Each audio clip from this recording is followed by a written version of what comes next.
Let's meet Brianne and John Arnold, a couple with an equally powerful story. 2 children under the age of 7 when they welcomed a 3rd child into their family, and the unthinkable happened.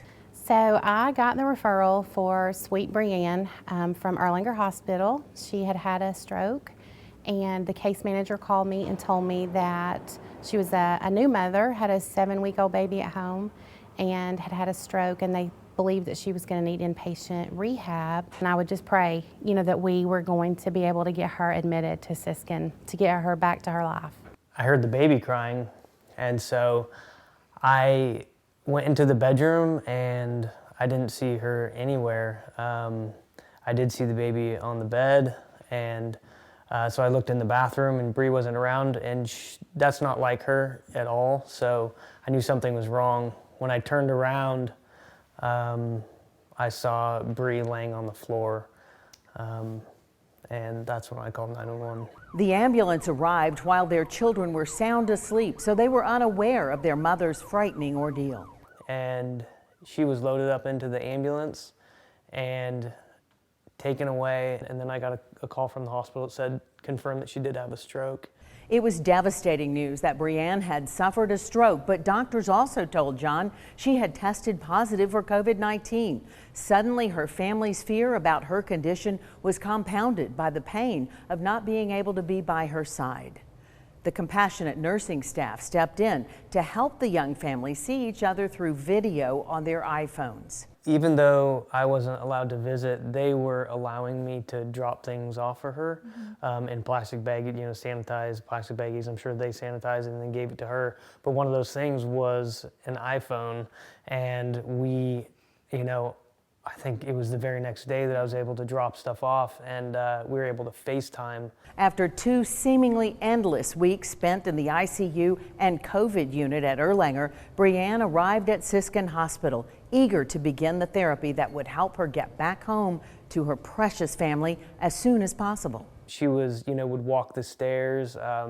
She would practice walking around the building. At one point they had her, jumping over things and walking around. There's a car parked in there, so I thought that was pretty, I was like, wow, that's amazing. So, if you need to get back occupationally, then we talked to the occupational therapist and worked with her a little bit, and then also in speech, but we could do that bedside. She just definitely worked as hard as she could to go home and become a wonderful mother again. The staff at Siskin Hospital knew that Brianne had been unexpectedly separated from her newborn baby and desperately wanted to hold her children and husband again. Because a mother's love is the heart of the home, the entire treatment team at Siskin Hospital rallied around Brianne, personalizing her therapy to help her develop the skills she would need for the joyful day when she would finally be able to return home to her family and care for her 3 young children.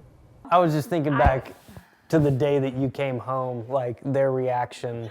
It was, they both came running out to the driveway and were just like hugging her and screaming, just so happy to see their mom. So that was awesome. The family was thrilled to finally be back together again.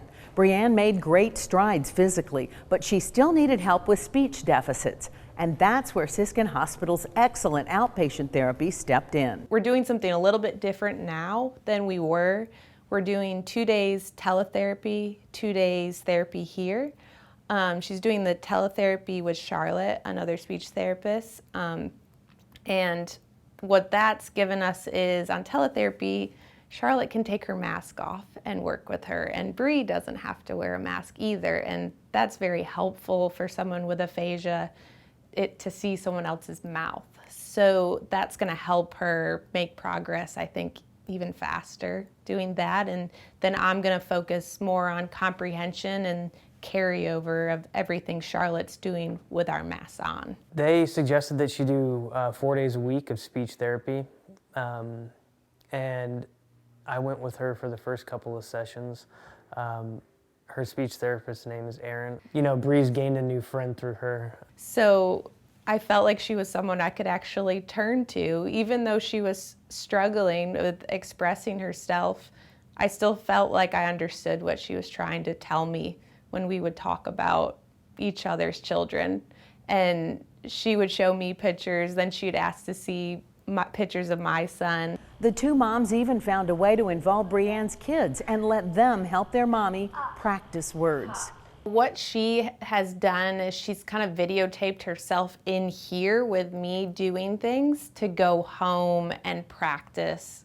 And I'm sure because the children are probably always around, they've probably picked up on all the things that she's doing to help, because we know moms don't ever have a day off.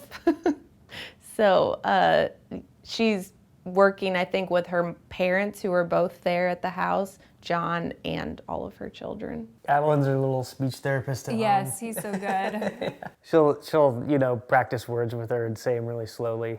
Duh. Duh. Ah. Yeah. Yes. Dog. Yes. and you know, it's Bear. And that's bear.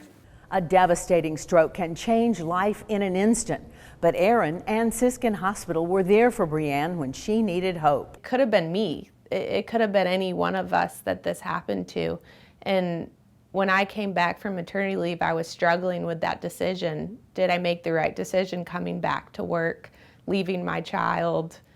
And then I met Bree my first week back, and it was like, yeah, I did make the right decision. This is what I'm supposed to do, because I could be on the other side of the table.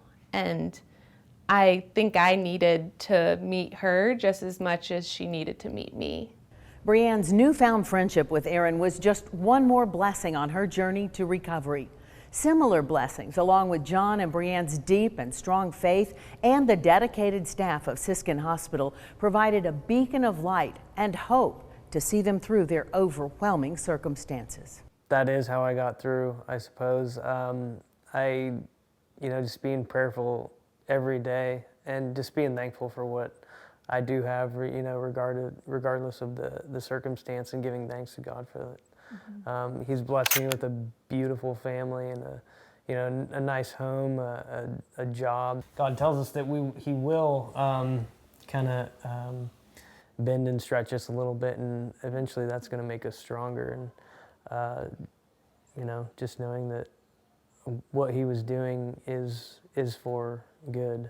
Today, Brianne is very thankful for the progress she has made and is filled with expectation for a bright and happy future.